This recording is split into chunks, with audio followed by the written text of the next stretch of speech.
Can I just start by acknowledging the tragic passing of Sam Landsberger. This industry is pretty small, despite us thinking it's such a big industry. But when tragic things happen like this, that affects so many people. You know, to all his colleagues at the Herald Sun and Fox Footy, we're just so saddened by what you guys must be feeling. To our comrades out there at the Western Bulldogs, the Landsberger family, it's such an institution of that footy club. I can only imagine just how difficult it is for Bevo and his players and staff out there at the current time. Jake, who'd been their club doctor for years and years, and there's just this real brotherhood that exists between all medical departments of footy clubs, because despite going into battle against one another every week, the medical departments are always looking out for their own players, but also the welfare of players from the other side as well. And so our heart goes out to Jake and Anne and Sam's two sisters, who must be doing it unbelievably tough at the current time. So it's felt right across the industry when a young life is just taken so tragically like that. So our condolences to the Landsberger family, and rest in peace, Sam. On a similarly sad note is the retirement of Liam Shiels, and he's been a real trooper for two football clubs. Fortunately, I've been his coach for most of his journey across those two clubs. I had a motto at the Hawthorn Footy Club for a long period of time: leave your ego on the hook. No one personified that better than he did. He played in a really successful era for the Hawthorn Footy Club with some Hall of Fame players, and he's a life member of the AFL once he qualifies early next year, and he's just been a real stalwart of both clubs. He's going to, such is our admiration for who he is as a bloke and what he contributes. He's going to continue to be involved here at the North Melbourne Footy Club in a sort of recruiting development type of role for us, such as the respect he's held in at this club. He's only been here for 2 years, but he'll continue to have an association, which is really pleasing for us. But it's a sad day when such decorated servants finish up. Ironically, it's against his old club that we play on Saturday afternoon. But that's probably a touching way for him to finish up. I know he's got a couple of great mates at that club in Punky Bruce and Jack Gunston, James Sicily. These guys that he's played a lot of footy amongst others, but those three in particular are great mates of his. So we go into the battle against the Hawks, Pup's last game, but we just want to acknowledge the contribution he's made to both clubs and to the game, and to Claire and his folks that just supported him all the way, and little Tommy, his little son. We'll miss having him around every weekend, but I'm sure they won't be lost to our footy club. So hats off to Pup and the contribution he's made to the game. How do you reflect on your decision to pull him out of retirement? Well, fondly, because he's made such an impact on our footy club, and particularly the younger players, but even the older guys. He's just held in such high regard, and if you go and speak to guys who he's teammates with for a much longer period of time at the Hawthorn Footy Club, he's just so non-fuss.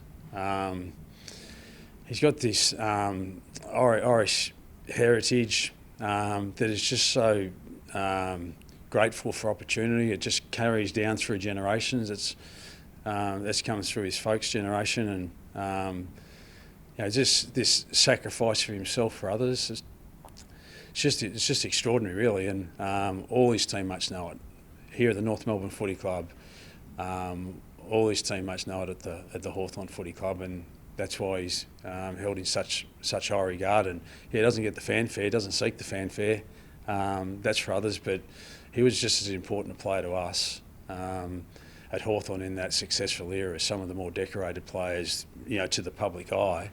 But geez, he was important to us. And you don't get 288 games of AFL footy and life membership unless you've got some pretty special trays. And most of his trays were the team first ones, and that's why he's held in such high regard. So is he one of your favourites you've ever coached?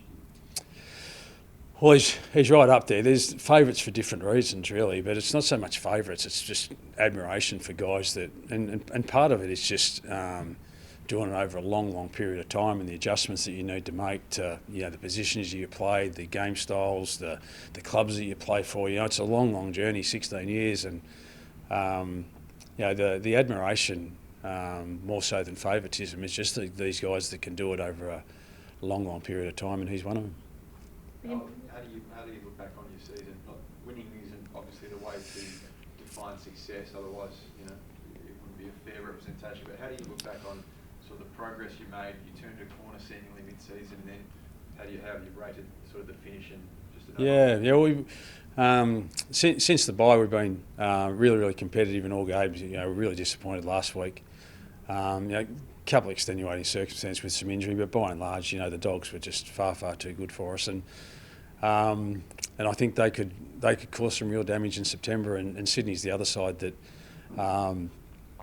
we just couldn't compete for long enough against those guys. But most of the other games we've been right in contest, and that's been the pleasing part about the second half of the year. So that gives us enormous hope, I think, from our fan base. They would have been disappointed with last week's game too, but our fan base, I think, is seeing some of the emergence of our talent and the way that we want to play. And but where we are as a footy club, we need another summer, and we need another probably full season of playing 23 games of footy against really competitive opposition to continue to grow. A lot of our young guys, youngest list in the competition and the most inexperienced list in the competition. So we just know the hard yards have to be done that are still ahead of us. That's exciting, but at the same time a little bit daunting, because you just wish it could all happen right now. But Todd and myself have been in this position at other clubs before, and we just know the hard yards need to be done, and you can only really start making significant progress once you've put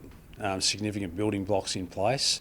We feel like that's been done, but there's a lag before it actually turns into success, and I think we've seen that right across the competition for a long period of time, and we're hoping that we'll bounce with some wins pretty soon. So do you stand here now? I remember you speaking pre-season, basically talk about how you do have to just put in work and players need games under their belt. Do you stand here now for sort of 24 games on, optimistic and pleased with what you've seen in terms of the progress? Yeah, and particularly the second half of the year, where we made some tweaks to adjust. We just couldn't defend the oval very well in the first half of the year, and just probably moving the ball a little bit too quick. And if we turned the footy over because of our inexperience or poor execution of a skill, it was just hurting us back the other way. So just made a couple of adjustments where we didn't move the ball as fast as what we were earlier in the year, and it assists us enormously. So if we can continue to learn, and there might be a stage somewhere when we become more experienced and a little bit more mature in terms of how we play the game, that we might be able to execute our skills better, that we can start moving the ball a little bit quicker. We'd hope that we can, but just earlier in the season, we're just getting punished too much on the way back, and we even saw that a little bit last week against the Dogs. So we want to correct that part of our game and continue to work on it. And but we've seen enough evidence in the second half of the year that if we continue to work on that, it'll have us in games of footy. Is there a part of you that, if you're sipping a cup of tea or a cold beer next week, that reflects on how you were able to ruin Hawthorn's finals hopes in 2024? Well, there's no greater incentive to try and win this game than there was last week against the Dogs, and so whichever side you come up against, it's a tribal battle. That's what I was talking about before, and when we're talking about the Landsbergers, there's this tribal element of competitiveness at the top level that you just want to win, no matter who the opponent is. but there's also this beautiful part of AFL footy, this care and this sense of belonging to a big industry that's all trying to pull in the same direction, and that's why it's just so tragic what happened on Tuesday. It's such a high stakes game for Hawthorn. Do you try and lean into that with your players in terms of the occasion? Like, they have it sort of all on the line. The opportunity for your young group to, maybe even end their season is it's a pretty big one.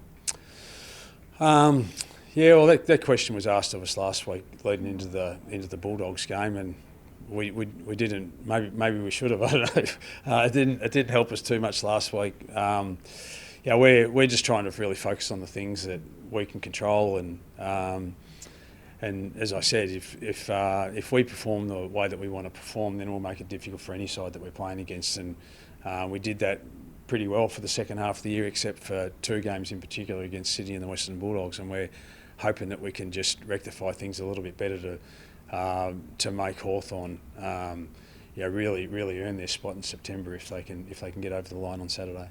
What have you made of the Hawks under Sam? It feels like they're just rolling this wave of momentum. The first half last week was pretty electric as well. Yeah, they're playing some terrific footy, and they move the ball pretty swiftly, and the contest in the middle of the ground is just going to be so crucial, and that's a battle that we lost last week against the Western Bulldogs. And it's not too much of a discredit, to be fair, to lose to a side like the Dogs in the midfield with Bontempelli and McRae and these sorts of guys that are just Liberatore. They've been great players for a long period of time. The Hawthorn midfield's a little bit younger than the Bulldogs midfield, but they've taken all before them in the second half of the year. So that's going to be a real battle, and if we can be better than we were last week against the Dogs and compete more evenly in that part of the ground, then we know we'll be in for a contest. But if they get on top there, it's going to be really tough. It seemed like Eddie Ford's relished battles with James Sicily a couple of times in recent years. Would you go that way again? Yeah, possibly. We'll work it outside and confirm it this afternoon. But yeah, they've had some ding-dong battles. But that's the strength of any side, really, is that despite us using that as a tactic in past games, we've still lost the games of footy. So it's a balancing act, isn't it? To try to win a battle within the game and but still lose the game of footy. That's the credit to a side that's capable of making some adjustments and still be able to win. So ultimately, that's the goal. So we'll try and work that out this afternoon. How's Harry Shiels going? Yeah, Harry's going well. He won't be playing this week. And he had low grade ankle that we just don't want to take a risk with him.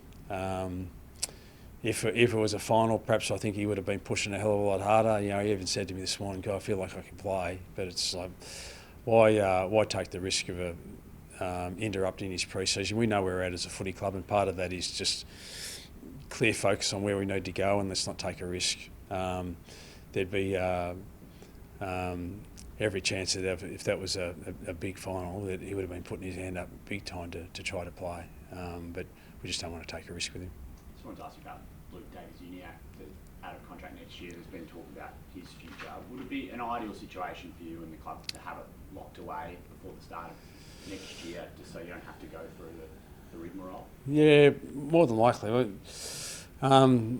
There's been some pretty strong indications from LDU publicly, let alone privately, that he doesn't want to go anywhere. But to his absolute credit, he said right from the get-go, I'm going to let this pan out and play my footy this year and then sit down at the end of the year. And we've respected that, and we fully anticipate we'll be having discussions with he and his management over the next 6 weeks and see where that goes. I'd give you the heads up that Jack was going to stay at Melbourne. Yeah, well, it's actually a little bit of a tactic of Todd and I, just to up his price a little bit. Todd's getting an extra couple of sheep out of that deal and for his farm. So it's listen, it's a difficult game, and knowing what to say and what not to say, and whether get embroiled in that sort of stuff. And I got myself in a bit of strife last week, commenting on a couple of players. And but the game as it sits right now, if you wait until the off season to try to get in on any of these deals, you're last past the post. So that's just the reality of it. But perhaps we won't be as forthright next time in terms of who we're interested in trying to lure to our club. Anyone else that you're sending off this week? Sometimes you hear during the week. No. Hughie Greenwood had spoken to the players earlier today to indicate he's going to hang the boots up. He too has been a great stalwart of our footy club, and explored a basketball career in the US as a young fella, and came back, Tassie boy first and foremost, but chased this dream with the basketball over in the States, and then switched to Aussie rules, Adelaide Footy Club, Gold Coast, and then here. And I think if you spoke to anyone from Adelaide, Gold Coast, and certainly here, like Liam Shiels, just really, really strong character. Beautiful wife, 2 beautiful little kids, and it's just been so good for the development of our young guys at our footy club. But where we're going as a club, and he probably saw the writing on the wall a little bit. These opportunities were going to be a little bit limited on that basis, and he's moving on to the next stage of his life. But we thank him enormously for the contribution he's made to this club, and also I'm sure Gold Coast and Adelaide would also acknowledge the contribution he made to their clubs as well.